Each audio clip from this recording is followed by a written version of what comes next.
Welcome all to the demo of a very useful tool called Agilebench. Let us know why this tool is so useful. Agilebench is a web-based project management and planning software for teams using an agile method. In past, some of the tools that were used for project management were spreadsheets, Word documents, and wikis. These are still very useful, powerful tools with respect to capturing data, but now we need more sophisticated tool than these. Now let's take a quick look on various features of Agilebench. First feature is clarity for the whole team. Your team's work is immediately visible, so everyone is clear on what is happening. You can see the project workflow at a glance. You can also look at the charts and on the realistic planning and forecasting, and you can also understand it easily taking a look at the charts and the entire iteration, how big your project is. The second feature is planning tools that help you make the best decisions. In Agilebench, you can optimize your team outputs. You can quickly access the impact of future decisions. There is a single and powerful search bar which you can also share with your team members. The other feature of this tool is delivery tools that work the way you do. Track and optimize your projects as you deliver. Upfront and open team discussions is available. There are burn down charts which you can take a look at. Clear-cut view of what has been done and what should be done in the next iteration.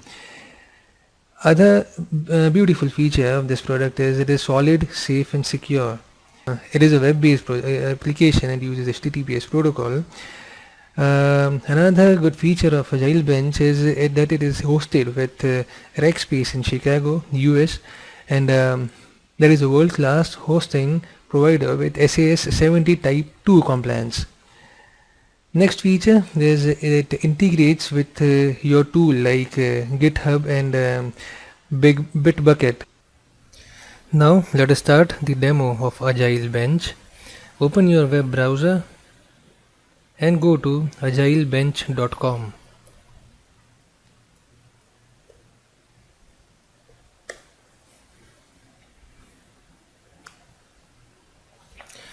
As you can see, for beginners there is a free trial available on the home page. It is for 30 days and you can add as many team members as you want with the trial account. I have created my own account, so without wasting time, let us log in the Agilebench.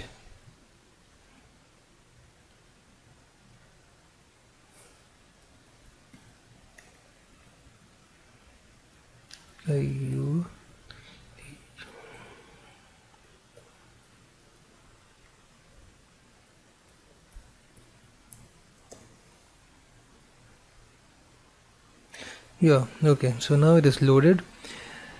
As you enter, the default screen is my workbench, which displays all the current projects and planned ones that you are working on. If you want to create a new project, simply go to choose a project. It's a drop down. Enter the name of the project, say demo 6, and click on plus or addition sign. Once a new project is created, there are 4 tabs available on the left side: plan, review, project settings, and my workbench. Let us discuss what these entities signify individually. Plan. The plan screen provides a place for your team to make decisions and plan out upcoming work. Here you will find the backlog and a list of upcoming and in progress iterations for the team's leadership who plan out upcoming work. When we plan, first of all we add stories, bugs, scores and epics that make up the team work. Second, categorize our work into themes. Third, Prioritize our work with the most important work at the top of the backlog. Let us slowly dig in plan section. As you can see, there is an add iteration button. Click on add iteration and a new iteration will be created.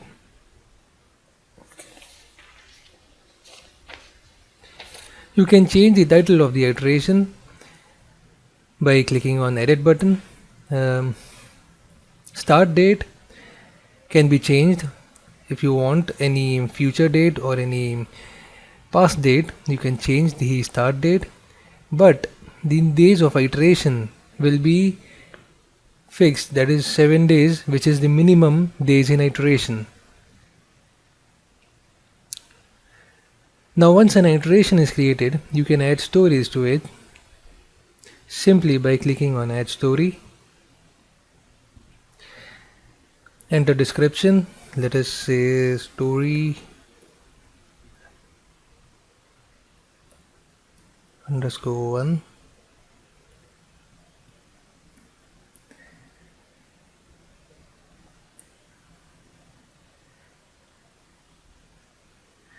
Type of the story, let it be a story. Assign to, let it be me, and click on add button. The story will be added to the top of the backlog by default. You can easily move it to any other iteration just by selecting it and select move to iteration 1. So it will be moved to iteration 1. You can also just drag and drop the story to the iteration and it will be moved.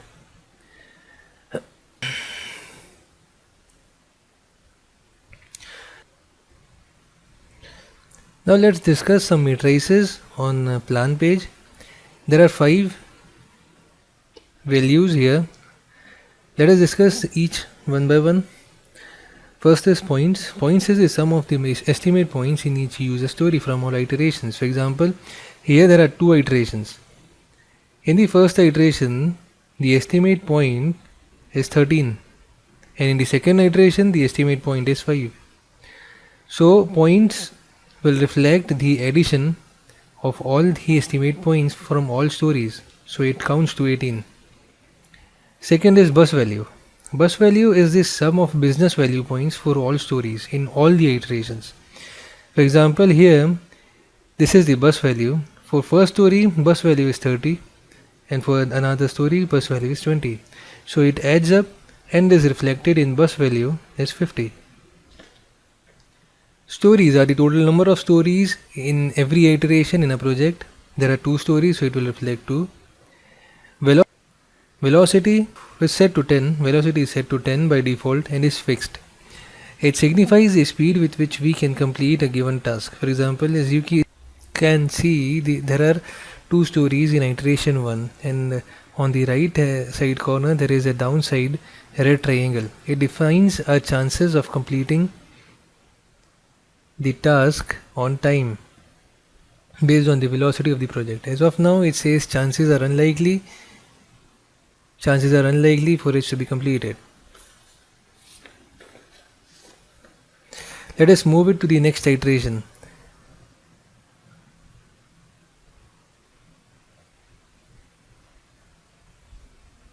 Now it is moved to the next iteration, and see what happens to the indicator. It is now green, which signifies that the chances of completing the story is likely in iteration 2. While creating story, there are 4 different types of backlog items.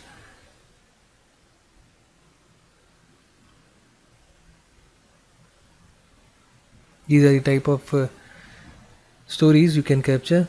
First is the bug. Bug is work to address a defect in implementation. Second, a core is work that must be done but provide no direct business value. An epic represents big user stories originally defined as too big to fit in an iteration, equivalent of a Scrum sprint. Don't get too hung up on the differences between a story and an epic. Once all requisites are filled, once you can assign it to your team member Here I am assigning it to another team member called Hussain. So you can assign it to any other team member. There is assign it to Hussain Suttarwala. You can assign it to multiple team members as well and save changes. It will be assigned to both the team members, and you can see here the profiles of both the two team members. You can also attach a file to a user story. It can be a change request, a functional spec, or whatever. Just click on attach file, browse the file and open it. If a business user or a tester is not able to execute a story or a bug due to environmental issues and there is no workaround for it, they can simply block it and just give in the reason like environmental issue and save changes. Okay, so now this is blocked. Here the blocked sign is prevalent. You can categorize stories by theme. For adding a theme, go to project settings, manage themes, and just add a theme. Let us give the name as theme 1 and add. So now there was a previous theme called ABC, a new theme which we added, theme 1.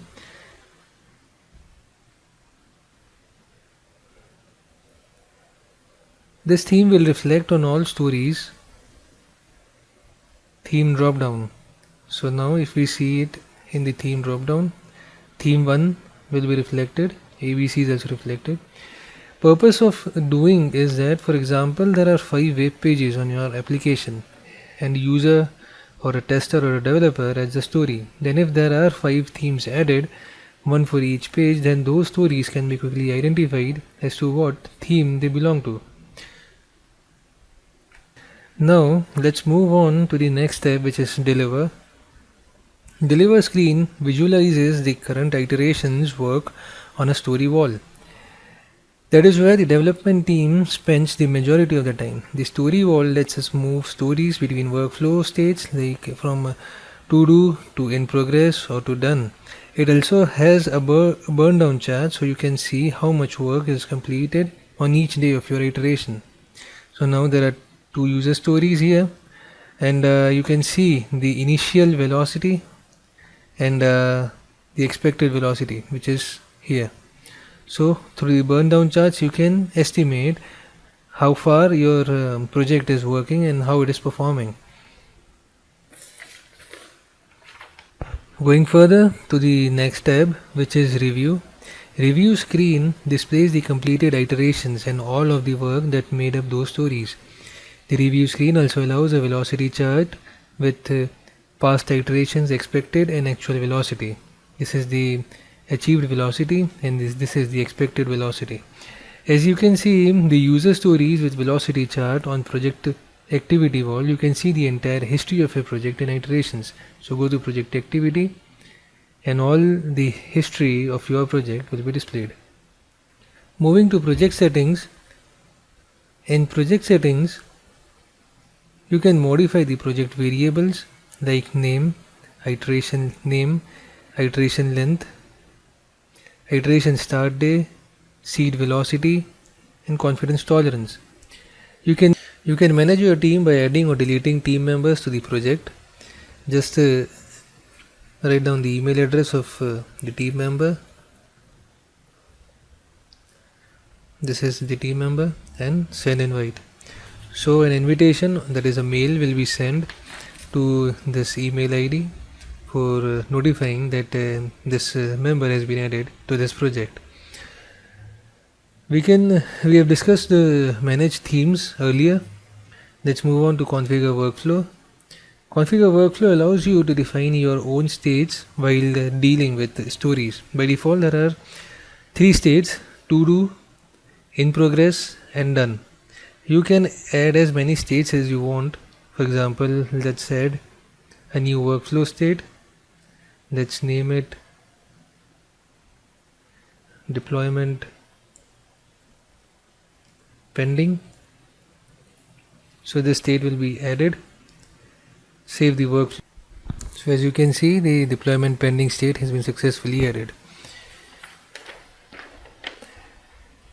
You can even import stories through a CSV file or a pivotal tracker.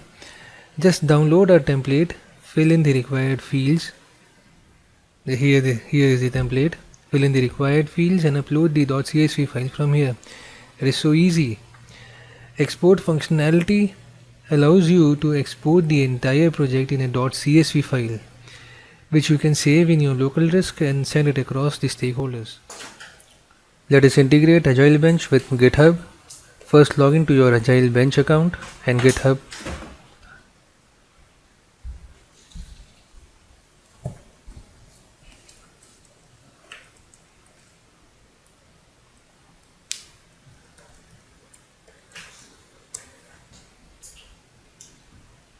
Okay, so you are now logged in.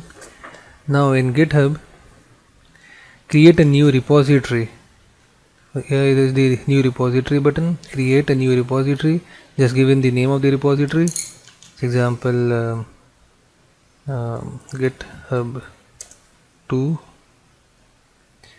and this will be created. Now in settings, go to webhooks and services. Under webhooks and services, in services, add a service. Here you will see that there is Agilebench which is available. So select Agilebench.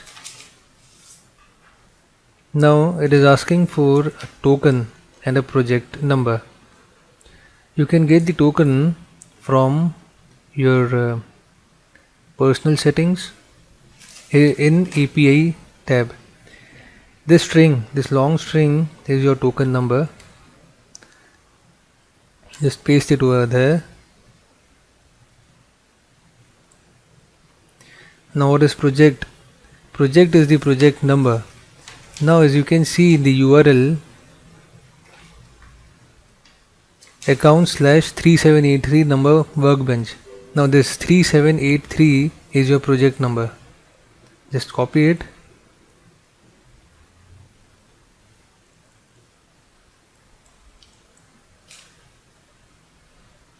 And paste it here.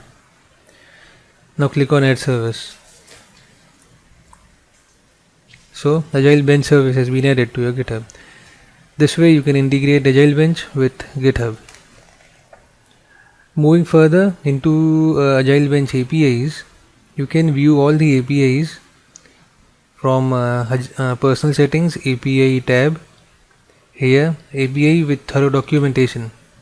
These are all the APIs that you can integrate it with your tool. Login, password. Here's the resource list where you can get all the API menus in iterations, which all APIs and methods are available, so that you can integrate it with your application. So this way you can integrate the Agilebench with GitHub, as well as you can also use the API to couple it with any other application. So that's all for this amazing tool. I hope the demo helps you to understand the tool, and thank you for your participation. This is Hussain Suttarwala, over and out.